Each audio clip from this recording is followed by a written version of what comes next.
প্রিয় দর্শক, the great ওয়াল শোতে স্বাগত জানাচ্ছি। নাচ, গান, নাটক, চলচ্চিত্র সহ চীনের সুবিশাল সাংস্কৃতিক ঐতিহ্য, প্রাকৃতিক সৌন্দর্য, বৈচিত্র্যময় জীবনধারার গল্প আপনাদের সামনে তুলে ধরি আমরা। বরাবরের মতো আপনাদের সঙ্গে আছি আমি রওজায়ে জাবিদ ঐশী।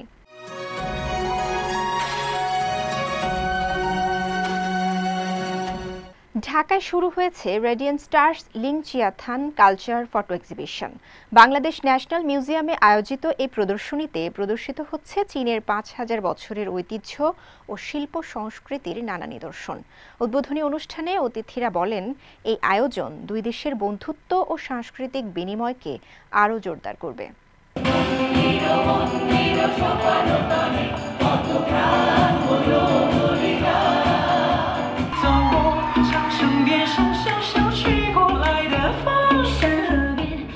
বাংলাদেশ ও চীনের ঐতিহ্যিক যৌথ সাংস্কৃতিক পরিবেশনা।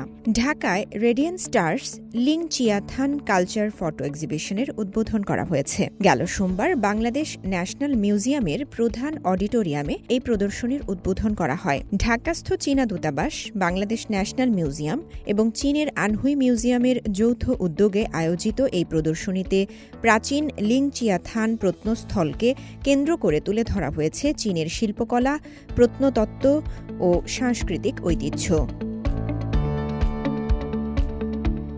অনুষ্ঠানে প্রধান অতিথি হিসেবে উপস্থিত ছিলেন বাংলাদেশের পরিবেশ, বন ও জলবায়ু পরিবর্তন মন্ত্রণালয়ের উপদেষ্টা সৈয়দা রেজওয়ানা হাসান। বিশেষ অতিথি ছিলেন আনহুই প্রদেশের ভাইস গভর্নর সুন ইয়ং। এছাড়াও উপস্থিত ছিলেন সংস্কৃতি সচিব মফিদুর রহমান, বাংলাদেশ চীন সাংস্কৃতিক, অর্থনৈতিক ও গণযোগাযোগ কেন্দ্রের সভাপতি আলতাফ হোসেন চৌধুরী এবং ঢাকাস্থ চীনা দূতাবাসের কালচারাল কাউন্সিলর লি শাওফেং। চীনের প্রাচীন লিংচিয়াথান সাংস্কৃতিক কেন্দ্রকে কেন্দ্র করে আয়োজিত এই প্রদর্শনীতে প্রত্নতাত্ত্বিক তথ্য, নিদর্শনের ছবি ও প্রতিলিপির মাধ্যমে দর্শকদের সামনে তুলে ধরা হয়েছে চীনের 10,000 বছরের সাংস্কৃতিক ইতিহাস এবং 5,000 বছরের সভ্যতা। দর্শনার্থীরা চীনের দর্শন, শিল্প, সামাজিক সংগঠন ও প্রযুক্তিগত সৃষ্টির ধারাবাহিকতা এবং ইয়াংজি নদীর সভ্যতার গভীর ঐতিহাসিক তাৎপর্য সম্পর্কে ধারণা পাবেন।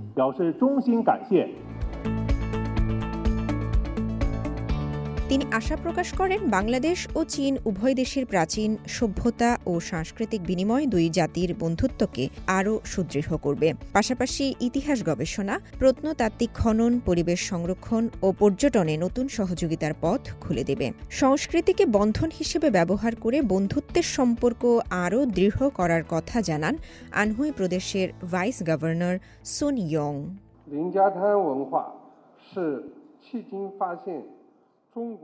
সংস্কৃতি একটি জাতির প্রাণ এবং তা দেশ ও জনগণকে সংযুক্ত করার আত্মিক বন্ধন।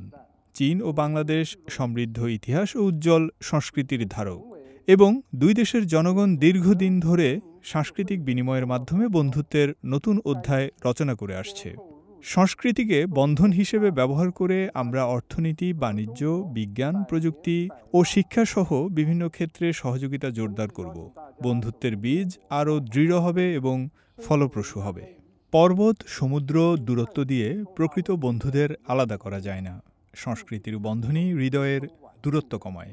আমি সবাইকে আমন্ত্রণ জানাই চীন ভ্রমণ করতে, আনহুই ঘুরে দেখতে এবং লিংচিয়াতান প্রত্নস্থলের প্রাচীন ইতিহাস অন্বেষণ করতে।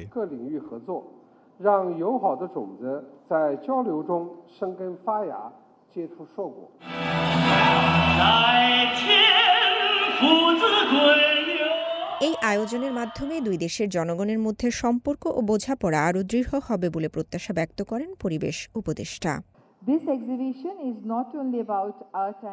এই প্রদর্শনী শুধু শিল্প ও ঐতিহ্য নিয়ে নয়, এটি দুই জাতির মধ্যে সংলাপ ও বন্ধুত্বের উদযাপন। সংস্কৃতি সবসময় মানুষের মধ্যে সবচেয়ে টেকসই সেতুবন্ধন।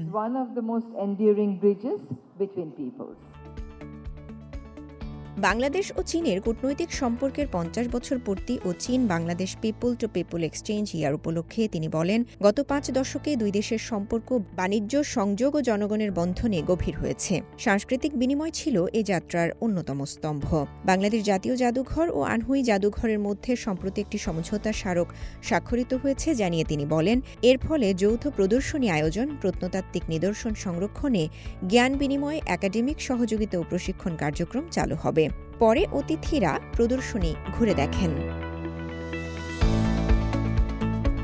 চীনের প্রাচীন সভ্যতার সঙ্গে বাংলাদেশের মানুষের সাংস্কৃতিক সম্পর্ককে আরও ঘনিষ্ঠ করে তুলবে এই প্রদর্শনী। আয়োজকদের বিশ্বাস, এই আয়োজন দুই দেশের বন্ধুত্বকে নতুন উচ্চতায় পৌঁছে দিবে। ন্যাশনাল মিউজিয়ামে আয়োজিত প্রদর্শনীতে দর্শনার্থীরা চীনের ঐতিহাসিক নিদর্শন ও শিল্পকর্মের ছবি দেখে সমৃদ্ধ হবার সুযোগ পাচ্ছেন। আগামী মাসব্যাপী প্রদর্শনী সবার জন্য উন্মুক্ত থাকবে। রাউজে জাবিদা ঐশী, সিএমজি বাংলা, ঢাকা। সম্প্রতি দক্ষিণ চীন সাগরে মাছ ধরার স্থগিতাদেশ শেষ হবার পর চীনের উপকূলীয় প্রদেশগুলোয় নতুন উদ্যমে শুরু হয়েছে মাছ ধরা কার্যক্রম। সেই সাথে উত্তর চীনের হপেইতে অবস্থিত বন্দর নগরীতে পর্যটকদের দারুণভাবে আকর্ষণ করছে মাছ ধরার থিমযুক্ত অ্যাডভেঞ্চার। ছুটির মৌসুমকে সামনে রেখে পর্যটনের মনোমুগ্ধকর আয়োজনে থাকছে সুস্বাদু খাবার, বিনোদন ও সাশ্রয়ী মূল্যে কেনাকাটার সুযোগ। চীনে গ্রীষ্মকালীন ছুটির মৌসুমে যেমন বেড়েছে পর্যটকের ভিড়, তেমনি পর্যটক টানতে পর্যটন কেন্দ্রগুলো নানা নজরকাড়া পরিকল্পনা নিয়ে প্রস্তুত। উত্তর চীনের হবেই প্রদেশের বন্দরনগরী ছিনহুয়াংতাওতে সাংস্কৃতিক পর্যটন বিকাশের পাশাপাশি মনোমুগ্ধ আবহ তৈরি করেছে মাছ ধরার ঐতিহ্যবাহী গ্রামীণ সংস্কৃতি। ছিনহুয়াংতাও শহরের ইউথৌন ছিলিহাই রিসোর্টে একটি চীনা ঐতিহ্যবাহী লোকশিল্প তাথিহুয়ার পরিবেশনা পর্যটকদের মুগ্ধ করে। হাজার বছরের ইতিহাসে জনপ্রিয় এই শিল্পের নামের অর্থ আকর্ষণীয় লোহার ফুল। পর্যটনে উপকূলীয় সুবিধাগুলো কাজে লাগিয়ে ছিনহুয়াংতাওতে সমুদ্র তীরবর্তী অবকাশের অভিজ্ঞতায় যোগ হয়েছে খাবার, পানীয়, বিনোদন ও কেনাকাটার সমন্বিত আয়োজন। এই উপকূলীয় শহরে পর্যটকরা যেমন প্রাণীদের সাথে ঘনিষ্ঠভাবে মিশতে পারছেন, তেমনি মাছ ধরাকে ঘিরে গ্রামীণ সংস্কৃতিও উপভোগ করছেন। পর্যটকরা এখানে শিখছেন মাছ ধরার কৌশল, জাল বোনা, এমনকি অংশ নিচ্ছেন নৌকা বানানোর কর্মশালায়ও। বিশেষ চরিত্র ধারণ করে নাট্য পরিবেশনা এবং অভিজ্ঞতা সমৃদ্ধ ইভেন্টগুলো পরিবেশনার মাধ্যমে আমরা পর্যটকদের বৈচিত্র্যময় এবং পছন্দসই ভ্রমণ চাহিদা পূরণের লক্ষ্য রাখি। এই বছর আমাদের দর্শনার্থীদের সংখ্যা বেড়েছে, যা গেল বছরের একই সময়ের তুলনায় প্রায় 40% বেশি। এই বছর আমরা 12 লাখেরও বেশি পর্যটক আশা করছি। নির্মল বিনোদন ও পর্যটন বাড়াতে ছিনহুয়াংতাওতে বিশেষ তহবিল সহায়তা এবং রাতের জমজমাট অর্থনীতি, প্রদর্শনী অঞ্চল প্রতিষ্ঠা সহ বিভিন্ন কার্যক্রম গ্রহণ করেছে স্থানীয় কর্তৃপক্ষ। তামান্না জেনিফার, সিএমজি বাংলা। 17 বছর আগে সাহসী এক সিদ্ধান্ত নিয়েছিলেন ইরানের যমজ দুই ভাই। পরিবার নিয়ে চলে এসেছিলেন বেইজিংয়ে। গড়ে তুলেছেন ব্যবসা, ধরে রেখেছেন সংস্কৃতি, আর গড়েছেন চীন ইরান বন্ধুত্বের নতুন সেতুবন্ধন। দুই ভাইয়ের এই নতুন জীবনের গল্প থাকছে এই পর্বে। 2008 সালে বেইজিংয়ে আসেন ইরানের যমজ দুই ভাই মাজিদ শামাইজাদে আর মাসুদ শামাইজাদে। সঙ্গে নিয়ে আসেন তাদের স্ত্রী ও 1 বছরেরও কম বয়সী সন্তানদের। শুরু করেন তাদের নতুন জীবন। আমরা যখন চীনে আসার সিদ্ধান্ত নিলাম, পরিবার রাজি হয়েছিল এক মুহূর্তেই। লোকেরা জিজ্ঞেস করে নতুন পরিবেশে খাপ খেতে কত সময় লেগেছিল। আমি উত্তর দেই, বেইজিংকে আপন করে নিতে আমাদের আধ ঘন্টারও কম সময় লেগেছিল। চীনে থাকলেও পরিবারের ভেতর বাঁচিয়ে রেখেছেন ইরানি সংস্কৃতি। সন্তানরা সাবলীলভাবে কথা বলে, পড়ে ও লেখে পার্সিয়ান ভাষায়।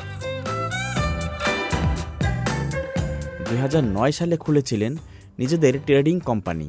চীনের কাঁচামাল রপ্তানি করেন ইরানে, আর ইরানের হস্তশিল্প আনেন চীনে। ব্যবসার পাশাপাশি তাদের এই কার্যক্রম হয়ে ওঠে সংস্কৃতি বিনিময়ের এক সেতু। আমরা তো আসলে ডিজাইনার, আমাদের একটি শিল্পী সত্তা আছে, তাই শুধু কাঁচামাল রপ্তানি আমাদের সন্তুষ্ট করতে পারেনি। আমরা ইরানি হস্তশিল্প আনা শুরু করি যাতে আমাদের সংস্কৃতি প্রচার হয় এবং চীনা বন্ধুদের সঙ্গে নতুন সম্পর্ক তৈরি হয়। তাদের প্রচেষ্টায় চীনের সাধারণ মানুষ কাছ থেকে চিনতে পারছে ইরানের বৈচিত্র্যময় শিল্প ও সংস্কৃতি। আমরা যাই কিছু করছি সবই ইরানি সংস্কৃতির ইতিবাচক ভাবমূর্তি গড়ে তুলছে চীনে। উইচ্যাট আর রেড নোটের মতো সোশ্যাল মিডিয়ায় ছোট ছোট ভিডিও বানিয়ে চীনের তরুণদের কাছে পৌঁছে দিচ্ছেন পারস্যের সমৃদ্ধির গল্প। অনেক দর্শক সরাসরি এসে তাদের সঙ্গে দেখাও করছেন। এখনও স্বপ্ন থামেনি। ব্যবসা বিস্তার করতে চান আরব দেশ ও ইউরোপে। নতুন প্রকল্প হাতে নিয়েছেন খাদ্যপণ্য ও সৌরশক্তি খাতে। ব্যবসা, সংস্কৃতি আর শিল্প সবকিছু মিলিয়ে চীন ইরান সম্পর্ককে নতুনভাবে গড়ে তুলেছেন এই যমজ দুই ভাই। তাদের এই উদ্যোগ হয়ে উঠেছে দুই দেশের বন্ধুত্বের এক অনন্য প্রতীক। আল আমিন আজাদ, সিএমজি বাংলা। চীনের ইতিহাসের গৌরবময় অধ্যায়ে নতুন করে যুক্ত হতে প্রস্তুত একদল তরুণ নৌসেনা। জাপানি আগ্রাসনের বিরুদ্ধে বিজয় আর বিশ্ব ফ্যাসিবাদ বিরোধী যুদ্ধের ৮০ বছর পূর্তিতে বেইজিংয়ের থিয়ানআনমেন স্কয়ারে আগামী ৩ সেপ্টেম্বর অনুষ্ঠিত হবে মহাসামরিক কুচকাওয়াজ। সেখানে অংশ নিচ্ছে নৌবাহিনীর সবচেয়ে নবীন দল, যাদের গড় বয়স মাত্র ২১ বছর।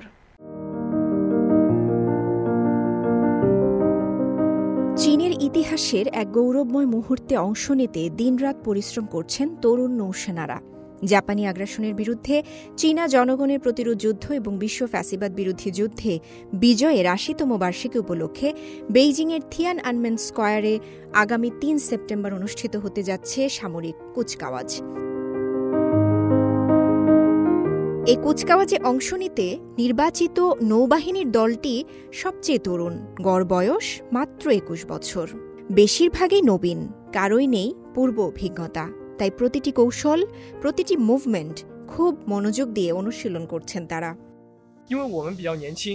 আমরা তরুণ বলে অভিজ্ঞতায় পিছিয়ে থাকতে পারি, কিন্তু প্রতিটি পদক্ষেপকে অন্তর দিয়ে বুঝে নিতে হবে। কম সময়ে কাঙ্ক্ষিত ফল পেতে এভাবেই চেষ্টা চালিয়ে যাচ্ছি। শুরুতে তাদের পারফরমেন্স ছিল সবচেয়ে নিচের স্তরে, কিন্তু নিয়মিত কঠোর প্রশিক্ষণ, অঙ্গ প্রত্যঙ্গের অনুশীলন থেকে শুরু করে শরীরের ভারসাম্য রক্ষা, সব খুঁটিনাটি ঠিক করার মাধ্যমে ধীরে ধীরে উঠে এসেছেন মাঝামাঝি, এমনকি শীর্ষ সারিতেও। ৮০ বছর আগে আমাদের দেশ পিছিয়ে ছিল, কিন্তু শহীদরা হাল ছাড়েননি। আমরাও ধাপে ধাপে অনুশীলন বাড়িয়েছি, আর আজ আমরা শীর্ষ পর্যায়ের কাছাকাছি। তরুণ হওয়াটাই তাদের সবচেয়ে বড় শক্তি। উদ্যম, আত্মবিশ্বাস আর লড়াই করার মানসিকতা নিয়ে এগিয়ে যাচ্ছেন সবাই। শরীরের ঘাম, মনের শক্তি আর অনুশীলনের দৃঢ়তা মিলেই গড়ে উঠছে এই তরুণ নৌসেনাদের আত্মবিশ্বাস। রাউজে জাবিদ ঐশী, সিএমজি বাংলা। সাংহাই সহযোগিতা সংস্থা এসসিও সদস্য দেশগুলোর মূলধারার গণমাধ্যমে গেল সপ্তাহ থেকে সম্প্রচার শুরু হয়েছে চায়না মিডিয়া গ্রুপের সাংস্কৃতিক প্রামাণ্যচিত্র সিরিজ দ্য হেরিটেজ গার্ডিয়ান। আগামী ৩১ আগস্ট থেকে ১ সেপ্টেম্বর পর্যন্ত থিয়েনচিনে অনুষ্ঠেয় এই সম্মেলনের জন্য সব ধরনের প্রস্তুতি নেওয়া হয়েছে। এদিকে উত্তর পশ্চিম চীনের সিনচিয়াং উইগর স্বায়ত্তশাসিত অঞ্চলের পুরানো শহর সাংস্কৃতিক আবহে পর্যটকদের ভীষণ আকর্ষণ করছে। সাংহাই সহযোগিতা সংস্থা এসসিও সদস্য দেশগুলোর মূলধারার গণমাধ্যমে সোমবার থেকে সম্প্রচার শুরু হয়েছে চায়না মিডিয়া গ্রুপের প্রামাণ্যচিত্র সিরিজ দ্য হেরিটেজ গার্ডিয়ান। সিরিজটিতে চীনের প্রেসিডেন্ট শি জিনপিংয়ের সাংস্কৃতিক দৃষ্টিভঙ্গি, ঐতিহ্য সংরক্ষণে তাঁর উদ্যোগ এবং চীনা সভ্যতার উত্তরাধিকার রক্ষায় তাঁর ভূমিকা তুলে ধরা হয়েছে। এতে প্রেসিডেন্সির কর্মজীবন, অভিজ্ঞতা এবং তার সহকর্মীদের সাক্ষাৎকারও অন্তর্ভুক্ত রয়েছে। লক্ষ্য হল আন্তর্জাতিক দর্শকদের সামনে নতুন যুগে চীনের সাংস্কৃতিক আত্মবিশ্বাস ও ঐতিহ্য সংরক্ষণের চিত্র তুলে ধরা। প্রামাণ্য চিত্রটি রাশিয়া, কাজাখস্তান, কিরগিজস্তান, পাকিস্তান, ইরান ও বেলারুশ সহ এসসিও সদস্য রাষ্ট্রগুলোর টেলিভিশনে সম্প্রচার শুরু হয়েছে। এদিকে এসসিও শীর্ষ সম্মেলনের আগে বেইজিংয়ে জমকালো আয়োজনে অনুষ্ঠিত হয়েছে 2025 SCO people to people exchange forum. এবারের ফোরামে তরুণ প্রজন্মকে বিশেষ গুরুত্ব দেওয়া হয়। ফোরামের অংশ হিসেবে শুরু হয়েছে সিল্ক ওয়েস্টার 2025 আন্তর্জাতিক সঙ্গীত প্রতিযোগিতা। এটি সিএমজি ও কাজাখস্তান প্রেসিডেন্টের টিভি রেডিও কমপ্লেক্সের যৌথ উদ্যোগে প্রথমবারের মতো আয়োজন করা হচ্ছে। মধ্য এশিয়া, ককেশাস ও চীনের শিল্পীরা অংশ নিচ্ছেন এই বহুজাতিক সঙ্গীত উৎসবে, যেখানে পরিবেশিত হবে বিভিন্ন দেশের ক্লাসিক সঙ্গীত। এছাড়া চালু হয়েছে China up close a journey of harmony campaign.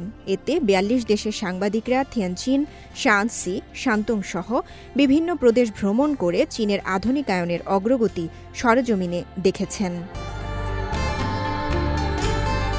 আগামী 1 আগস্ট থেকে 1 সেপ্টেম্বর পর্যন্ত থিয়ানচিনে অনুষ্ঠিত হতে যাচ্ছে এসসিওর সর্ববৃহৎ সম্মেলন। এতে বিশ্বের 20টিরও বেশি দেশের নেতা এবং বিভিন্ন আন্তর্জাতিক সংস্থার প্রধানরা অংশ নেবেন। বৃহৎ সম্মেলন সফলভাবে আয়োজনের জন্য থিয়ানচিন এরই মধ্যে সব প্রস্তুতি শেষ করেছে। উত্তর পশ্চিম চীনের সিনচিয়াং উইগর স্বায়ত্তশাসিত অঞ্চলের কাশগড় প্রিফেকচারের সাতশো কাউন্টির ঐতিহাসিক পুরাতন শহরটি গ্রীষ্মকালীন মৌসুমে পর্যটকদের জন্য বড় আকর্ষণে পরিণত হয়েছে। সমৃদ্ধ সাংস্কৃতিক ঐতিহ্য আর হস্তশিল্পের মেলবন্ধন পর্যটকদের মুগ্ধ করছে। এখানে সবচেয়ে বেশি দৃষ্টি কাটছে জাতীয় অমূল্য সাংস্কৃতিক ঐতিহ্য 12 মোকাম পরিবেশনা। গান, বাদ্যযন্ত্র, নৃত্য এবং দর্শকদের সরাসরি অংশগ্রহণের সমন্বয়ে পরিবেশিত এই শিল্পরূপ পর্যটকদের গভীরভাবে অনুপ্রাণিত করছে।